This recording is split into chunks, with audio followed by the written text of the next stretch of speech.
This is not so much a review of the Varia radar, camera, light combined. It's more a decision-making flowchart on video to help you decide whether this little gadget is right for the riding that you do. The quick headline is this: if you already have a Varia radar light combined, then don't upgrade to this. Buy a separate rear camera if that's what you think you need, but only of course if there is room on your seat post for both. And there might not be, because both need a clear line of sight. If you are in the market to upgrade, then stay with me. There's a few things you need to know. The radar side of it works as well as ever, and I covered this extensively in this video linked in the video description. The radar is most useful on quieter roads when you might not be paying full attention, less so in the city where you're always alert. The distinctive beep from the unit alerts you to check your mirror or over your shoulder and position on the road accordingly. In the city I used the original radar in Bordeaux. It was constantly beeping and I tuned it out. So let's make a buying decision flowchart. If you want an action camera, don't get this. Its highest definition is 1080p, there's no stabilization, and it still records in the older H.264 codec. In wet weather, it's placed ideally to capture road spray rather than stunning images.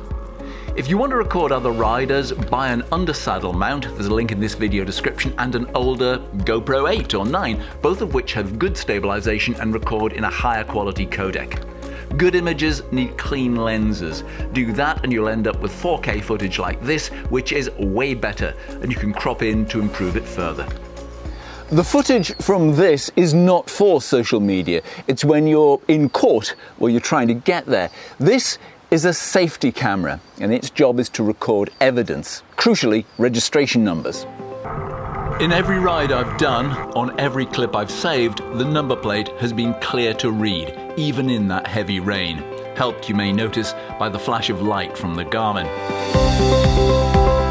Jodie Gordon is a lawyer who specializes in representing cyclists and pedestrians. I recently shot a different video with her, but asked about the value of video footage. Wherever the camera may be, it is the best evidence. Because if it is an incident of one person against another, it's one person's word against another. And on cycle paths in particular, if you're both coming around a bend, it could come down to a 50-50 split, which may not actually reflect what happened.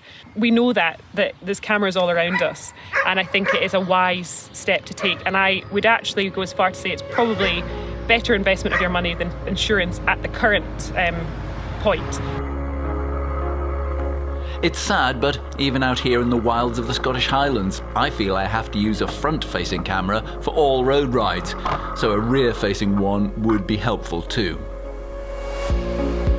Next choice, do you have a compatible head unit? This is not a deal breaker. The radar part still works with a full range of devices, including Wahoo and Hammerhead, according to people who commented on my previous post. Your challenge would come after an incident. If you have a compatible head unit, you swipe down and save the recording. This puts it into a protected file on the microSD card so it can't be wiped by continuous recording. Many car dash cams work in a similar way. You can also set it to record only when the radar is activated and quickly save those files. But if you don't have a compatible Garmin, there are two easy workarounds. The first option is just to remove and swap out the SD card. If the incident was so important you don't want to wipe it, well, that is the best way to make sure it is not erased. Alternatively, set the camera to only record when the radar activates. It doesn't have to record permanently, and use a high-capacity microSD card, which will cover the duration of your ride. Then, if there's an incident, simply note the time it happened. The files are all time-stamped, so it will be easy to find when you get home. I say easy to find, others seem to have issues. The interface with the app is pretty good until you try to view or transfer footage over Wi-Fi. It is very slow, nothing like DJI's new transfer speed, so finding the right clip this way is almost impossible. Recordings are split into clips of just 30 seconds. You're supposed to be able to change that to longer clip duration in the app, but the function simply does not work. On every setting, I get 30-second clips. So an hour generates 120 clips on continuous recording. If you were looking for that cool moment that your friend passed you, you would struggle to find it. But we established at the start, this camera is not for that purpose. It's a safety cam. It's capturing evidence in case you need to go to court. Now, I wouldn't dream of transferring footage over Wi-Fi. I would remove the SD card and look at it on my desktop, or much easier, just plug in the USB 3 cable. Here are the timestamps. And because I noted the time of the incident, I can find the file in 1 or 2 attempts. Here are the protected files where my head unit saved the clips. So a compatible head unit makes it easier to find the clip in the protected folder, but it's not essential. I've seen some complaints that the mount is not backward compatible. This is a different thing that's got a little locking mechanism in there. I can see why people would complain about that. Hang on, let me get it sorted out. There we go.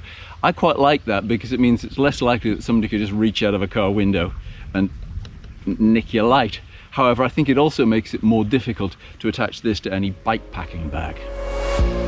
Of course, the battery has to survive the duration of your typical ride. Garmin claims these numbers, but they've proved hard to verify because different light settings and video settings draw different amounts of power. And all this also adds to the drain on the head unit, which I found I need to put in battery save mode on longer rides. The new 1040 Solar might change that, or Garmin's click-on battery pack. You cannot extend the Varia's battery life by using it while connected to a regular external battery pack. The Bluetooth disconnects when the external power is attached and it drops into charging mode. So having gone through all of that, should you buy this? If you already have a Varia radar light, then I could not honestly recommend upgrading, unless there's someone in your family you want to hand the old one down to. The price of this is such that if I had a light radar, I'd look at buying a separate rear camera. If, and for some people this is a big if, there is room on your seat post for both. If you have a large saddlebag or a low seat post, then you might only have room for one. This one. And if you're starting from scratch, perhaps you've just begun commuting to work daily and you want someone watching your 6, the RCT715 will do the job. If you'd like to know why I feel a Varia radar is so good, please check out this video now. If you found this one helpful, give me a thumbs up, take a look around the channel, and I will see you again next time. Goodbye.